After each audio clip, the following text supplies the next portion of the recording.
আমি একটি কবিতা পাঠ করে শোনাচ্ছি। কবিতার নাম ঘুঘুর ঢোড়া, কলমে সাদ্দাম আনসারি। ঢাকপাড়ার যুবকেরা, আমি যা জানি তোমরা জানলে হাত কামড়াতে মুখে। এবার আসতে চলেছে গজব আল্লাহর, মাছ উল্টে খেতে হবে। চ্যান্দেলি খানদানের ক্যাডারগুলো আবার ঢাকপাড়াকেই রাষ্ট্র ভাবে। কুঁয়োর ব্যাঙ এটা নয় রাষ্ট্র খোকা, সমুদ্র ইউরোপে। 70 বছরের দাসত্বকে তারা সিংহাসন মনে করে। এদের মাথায় চড়ে পুঁজিবাদী হয়ে কত বিদেশে গেল উড়ে, আর এরা প্রতিবেশীর হিংসায় আছে পড়ে। রাজনীতি যে নয় সংসারের পন্থা, বরং প্রতিবেশীর দায় বটে। এরা তখন বুঝবে যেদিন যাবে কবরের তরে। ঝোপের ওই পারে দুটি ছেলে আবার সব বিষয়ে হাহা হিহি করে। 70 বছর ধরে গোলামি যারা চ্যান্দেলি খানদানের করে। শোন ভাই, তোরা কীতদাস হয়ে জন্মেছিলি ঘরে, হীন মানসিকতার দলিল গাঁথা তোদের, এর পরেও হাহা হিহি করিস কেন রে? ওই পারে দেখো আল্লাহর রহমতে গাড়ির মালিক হয়েছিল এক ভদ্র ঘরে।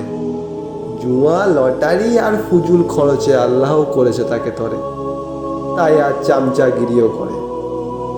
এই পারে আবার আল্লাহর ঘরের দায়ভার দিয়েছে যাকে করে, সে তো যাত্রা পালায় উলঙ্গ নারীকে নাচিয়ে দান ভণ্ডামি করে।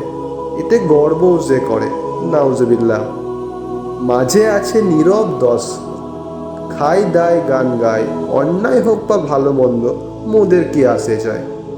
জান্নাত তাদের ধরা বাঁধা, যাবেই বা কোথায়। ড্রাইভার ভাইয়েরা, শোন ভাই, তোরা দুশ্মন নয়, আমি বিনা স্বার্থে কত কি দিয়েছি করে। আর তাই তো এরা দুশ্মন আমার, টাকা খাইতে দিইনি তার ছেড়ে। তবে চোখ থাকতে অন্ধ কেন, বধির কি নিয়েছে ঘিরে?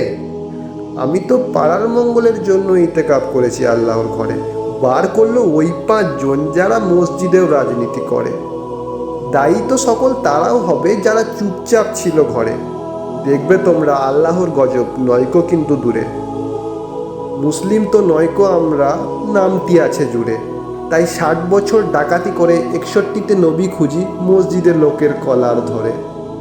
নবীর দুশ্মন খুঁজছি আমরা, জীবন গেল কাফেরে। শেষ বয়সে নবী পেলাম কবরের তরে। এখন জাহান্নামের পাশে আছি, জান্নাত বহু দূরে। দেখো ভাই, তারা চায় না তাদের মুখাপেক্ষি আসুক ঘরে। ক্লাব মসজিদের টাকা যারা রাখতে চায় পকেট পুরে। মজলুমদের শোষণ করে, সম্পদ এরাই করে।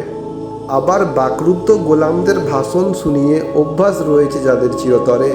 বছরের পর বছর যারা গরিবদের টাকা আত্মসাৎ করে রেখেছে ঘরে।